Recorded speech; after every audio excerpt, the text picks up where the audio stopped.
задушила малышей и больше 3 месяцев жила с трупами в квартире. Эта история убийства детей в Великих Луках потрясла всю Россию в конце 2023 года.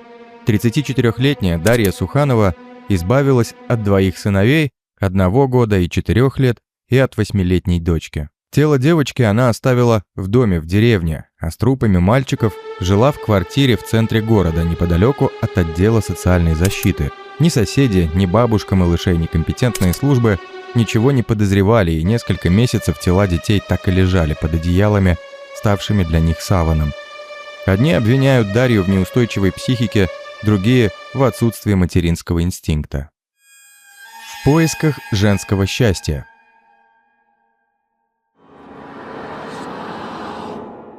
В сети почти нет информации о том, как прошло ее детство. Знакомые и одноклассники рассказывают диаметрально противоположные вещи. Одни говорят, что девушка была из обычной, полной семьи, которую не было причин считать неблагополучной. Другие уверяют, что жила Дарья с бабушкой Ниной Павловной, потому что родители развелись. Якобы отец Константин пил, в итоге его похоронили в могиле под номером, а мать Елена занималась тем, что все время пыталась устроить свою жизнь. А Дарья росла, не видя примера крепкой семьи. У девушки было много друзей и знакомых. Повзрослев, она так же, как и мать, пыталась найти своего человека. Ее ждала череда мужчин и рождения от них детей.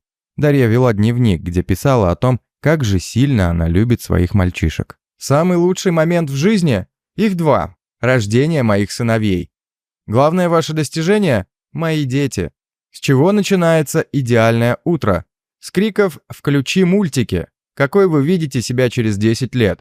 Такой же жизнерадостный и любимый своими детками. Дарья активно вела соцсети, где выкладывала фото своих малышей. Вместе с ними в кадре иногда появлялся и некий парень. Своим подписчикам она сообщала, что это Артем Разумилов, отец ее детей. Но в какой-то момент мужчина нашел себе другую. Согласно постам Дарьи, она родила сыновей 24 августа 2011 и 1 марта 2013 года, а уже 27 октября 2013 года их отец ушел из семьи. Суханова же об этой потере не переживала или делала вид, философствуя у себя на странице. «Если мое, то мое, если еще чье-то, то мне не надо». В одиночестве Дарья пребывала недолго. Уже весной 2014-го она вновь забеременела и даже планировала выйти замуж за некоего Николая Кротова. В июле 2015-го на свет появилась дочь, но стать женой Сухановой вновь не удалось. Комментаторам, следившим за ее бурной жизнью, она отвечала: «Сколько у меня детей? 3, а что? Где отец? Ветром не надуло». Первая трагедия. Известно, что одно время Суханова работала в одном из баров. Она была общительной, к ней тянулись клиенты. Она добросовестно выполняла работу. За детьми приглядывала бабушка. Мать Дарьи к тому моменту уже давно отреклась от дочери, ее жизнью не интересовалась, внуками тоже. Ее не особо волновало то, как Даша проводит время, и то, что с внуками сидит престарелая женщина. Сама же Дарья все заработанные деньги предпочитала тратить не на детей, а на себя. Точнее, на свой досуг. Гуляла, выпивала в сомнительных компаниях, общалась с мужчинами, которых в ее окружении было немало.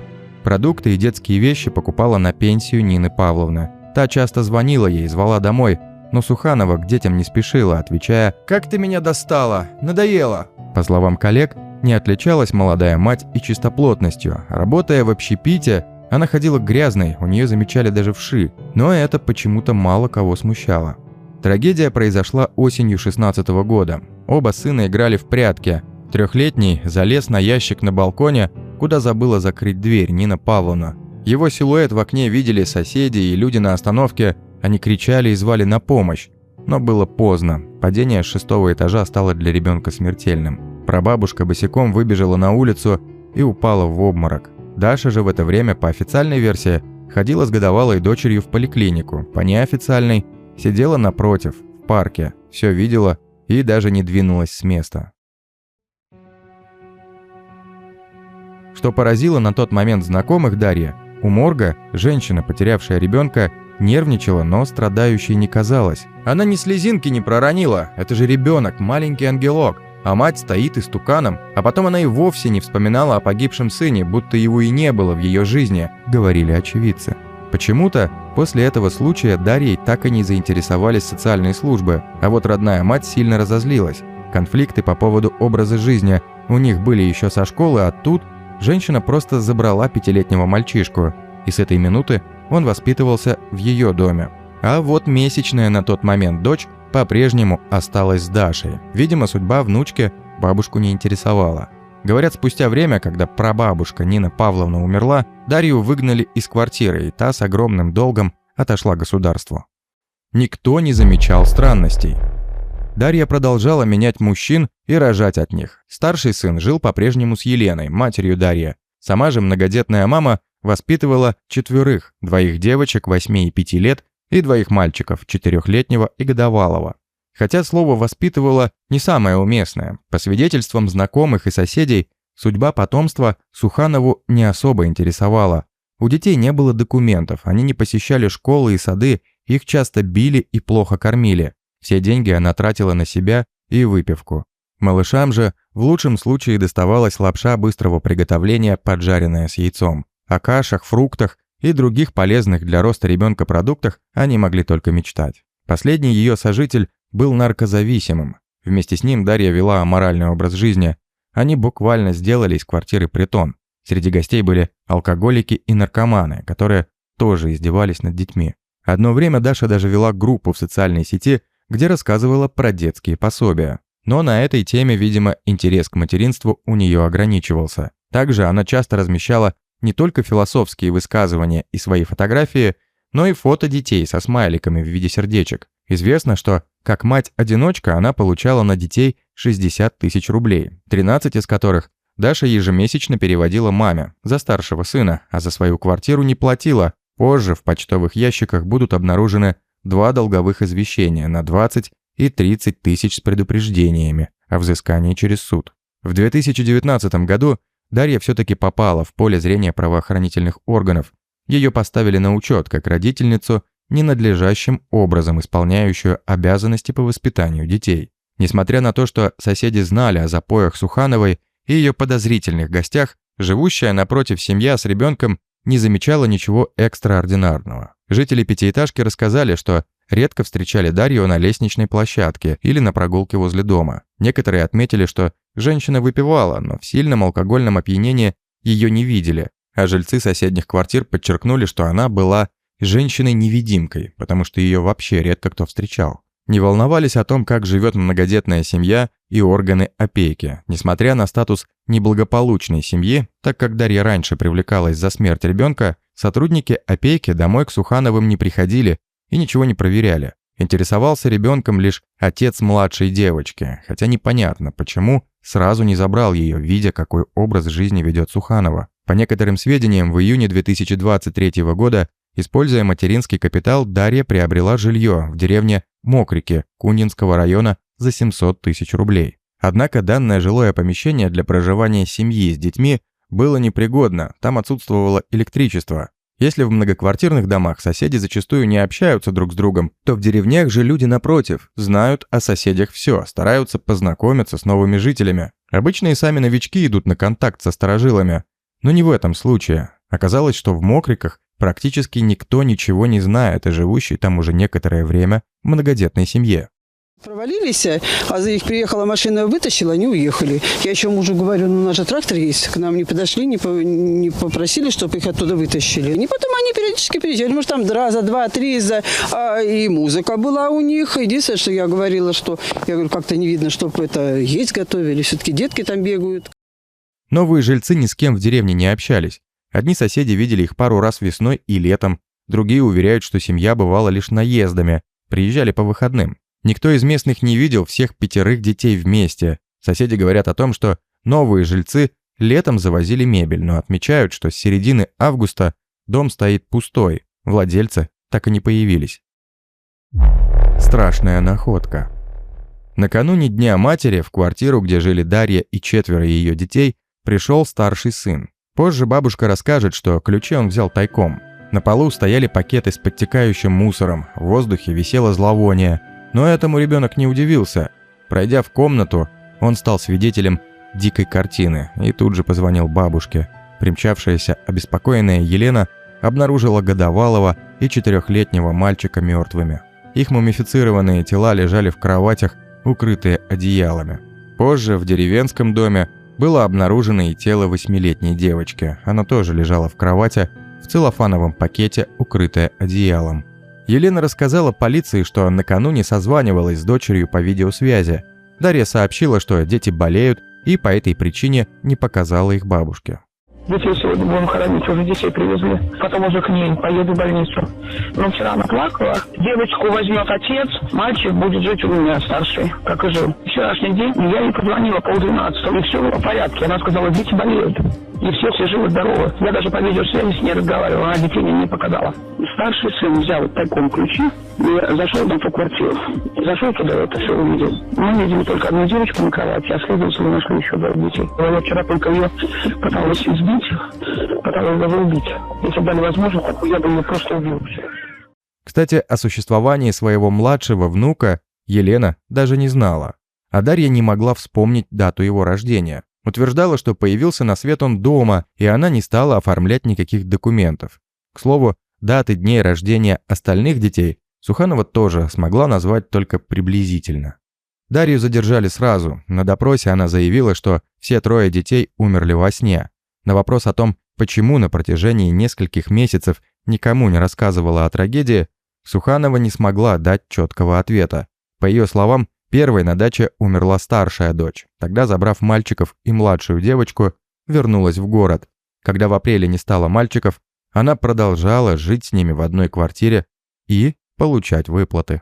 Первая версия, которая возникла у следствия – дети погибли от голода. Суханова жила с телами, чтобы не терять пособия. 3 месяца Дарья не пускала свою мать в квартиру, но при этом сама ходила к ней в гости и приносила продукты. В квартире, где проживала Дарья с сыновьями и куда водила мужчин, следователи провели обыск. В комнатах царил жуткий беспорядок. На поверхностях оборванной и обшарпанной мебели толстый слой пыли. Пол завален пакетами, упаковками от продуктов, пустыми бутылками и банками. Судя по сгоревшему чайнику и заваленной мусором кастрюли на плите, приготовлением пищи, как и уборкой, женщина себя не отягощала. В настоящее время следователями проводится осмотр места происшествия, фиксируются следы совершенного преступления, по которым будут назначены необходимые экспертизы. Позже появилась еще одна мрачная деталь, дополнившая трагическую картину. В захламленной великолукской квартире, где скончались 2 из 3 детей, были найдены трупы 2 собак. Шокированная историей общественность возмутилась тем, что никто из соседей, друзей, родственников не обратил внимания на плачевную ситуацию матери-одиночки, а также бездействием и социальных органов, которые должны были навещать неблагополучную семью, но за 3 месяца ни разу этого не сделали. Соседи несколько раз жаловались на зловонный запах в подъезде, который попадает и в другие квартиры. Они предполагали, что в вентиляции дохлая крыса. Как будто, например, что-то, кошка, либо собака, либо там, закрыли, умерла, и запах. А то, что 118 вообще кто-то есть, вот мы лично вообще не знаем, что там кто-то есть.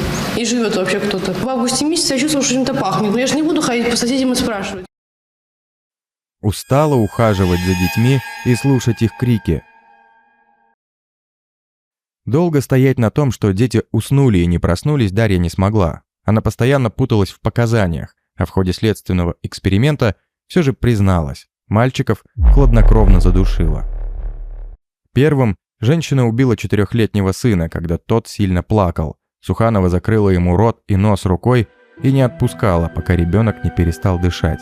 Спустя 1,5 недели таким же образом мать расправилась и со 2-м сыном. Я присела рядом, кричала и прикрыла вот так. Вот лежал.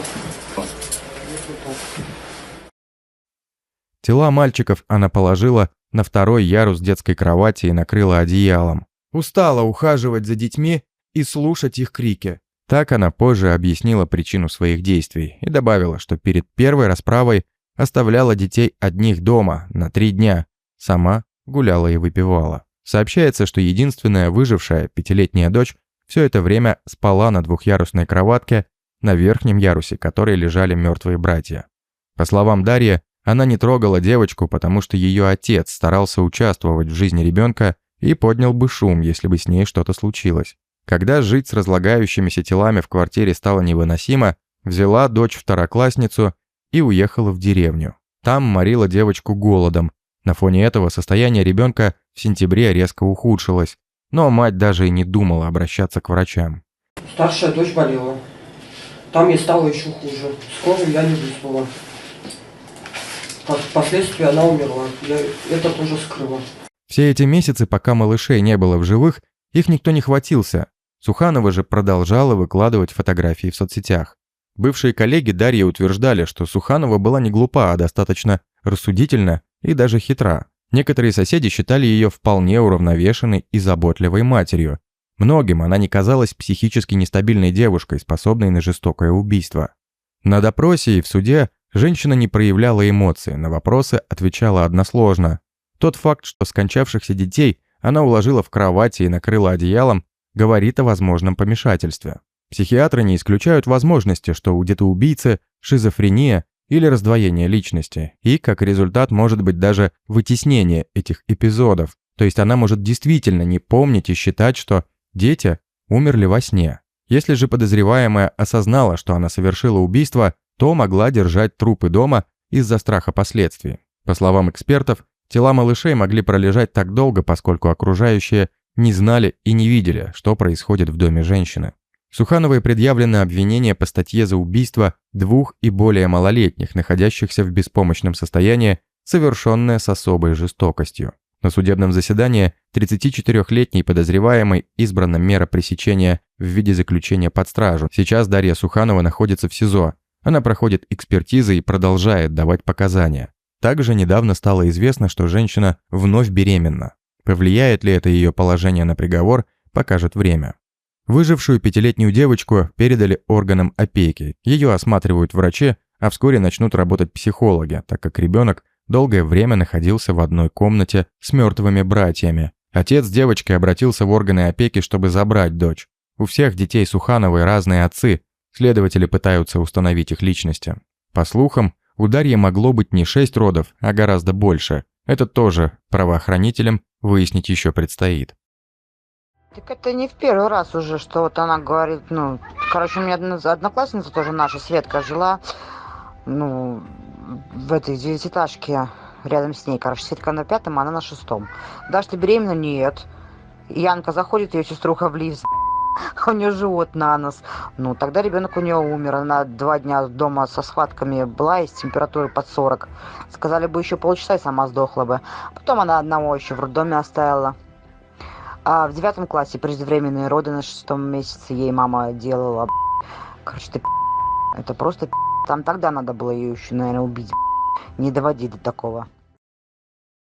У старшего мальчика, который на воспитании бабушки, все относительно хорошо. Матери Даши Елене сейчас 55 лет, она служит в воинской части. В доме к ребенку относятся как к сыну. Елена сразу, с момента рождения внука, писала в соцсетях: «У меня растет сыночек». И даже больше, пост «Все, дорогие мои, поехала рожать» она опубликовала 24 августа 2011 года, даже не уточняя, что это ее дочь Даша поехала рожать. С мальчиком тоже будут работать психологи, так как он стал свидетелем страшной картины, обнаружил убитых братьев. Почему матери убивают? От рук собственных матерей дети гибнут в России с пугающей регулярностью. Случаев, когда женщины проявляют жестокость по отношению к своим детям, за прошлый год можно насчитать немало. Убийство маленького ребенка матерью – это не просто уголовное преступление. Психологи считают, что это вид расширенного самоубийства. Ведь, убивая его, она в каком-то смысле убивает и себя. На этот отчаянный шаг женщина обычно идет в состоянии измененного сознания, когда психика перестает справляться со стрессом. Причины подобного состояния можно разделить на несколько категорий: психические заболевания, влияние психоактивных веществ и послеродовую депрессию. И, разумеется, их сочетание. По словам специалистов, если говорить о болезнях, то, как правило, это шизофрения, в результате которой у человека возникают галлюцинации. Он слышит голоса в голове, которые могут приказать ему совершить подобное действие. И хотя на сегодняшний день неизвестно, было ли у Дарьи Сухановой данное заболевание, то, что совершила она эти зверства в помутненном сознании, исключать нельзя. Также психологи говорят, что агрессивное поведение женщин по отношению к детям часто бывает связано с психологическими травмами, полученными матерью в подростковом возрасте. Непроработанная проблема зачастую уже в осознанном возрасте может привести к трагическим случаям, когда женщина устраивает расправу над собственным чадом. Ситуация может обостриться в период беременности и после рождения малыша, когда есть риск проявления послеродовой депрессии. Из-за сильной усталости она не может контролировать свое сознательное, впадает в бессознательное и просто пытается избавиться от лишнего груза, якобы чтобы помочь себе, спасти себя и уцелеть. Поэтому появляется неадекватность и непредсказуемое поведение, приводящее к подобным семейным драмам.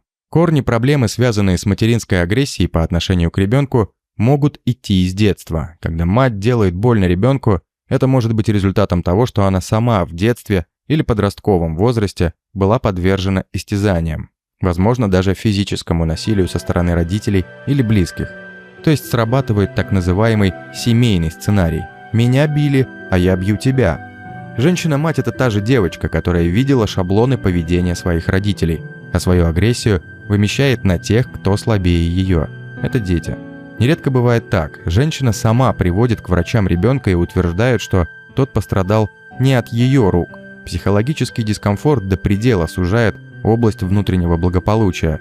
Женщина находится как будто в тисках, и ей нужно куда-то выплеснуть накопившуюся негативную энергию. Так возникает всплеск агрессии, приступ патологической жестокости. У женщины может вовсе не быть цели убить своих детей, но поскольку она действует бездумно, опасность в таких случаях очень высока. А сколько ситуаций, когда мать по различным причинам вынуждена растить ребенка одна, да и сам факт его появления на свет может тогда означать серьезные трудности, приводящие к отчаянию. Однако при своевременно оказанной психологической поддержке даже самые нерадивые матери становятся на путь исправления. Возможно, если бы органы опеки или ПДН вовремя заинтересовались многодетной семьей, отправили бы Дарью к психологам и психиатрам, избежать трагедии бы удалось. Активный пользователь соцсетей Дарья Суханова в конце августа выложила последний снимок с 5-летней дочерью. Больше постов про детей не было. Лишь в конце сентября странная запись, судя по которой девушка относит себя к категории женщин-ведьм. Так и вышло. Дарья стала той самой злой ведьмой, только не из детской книжки со страшилками, а из ужасающей и до боли отвратительной реальности, в которой не стало 4 малышей. Дорогие подписчики и гости канала, а как вы думаете, страдает ли детоубийца Дарья Суханова психическим расстройством? Или же на ее решение избавиться от детей повлиял ее аморальный образ жизни? Оставляйте свое мнение в комментариях, подписывайтесь также на канал, чтобы не пропустить новые материалы, и не забывайте писать, какие истории вы хотите услышать.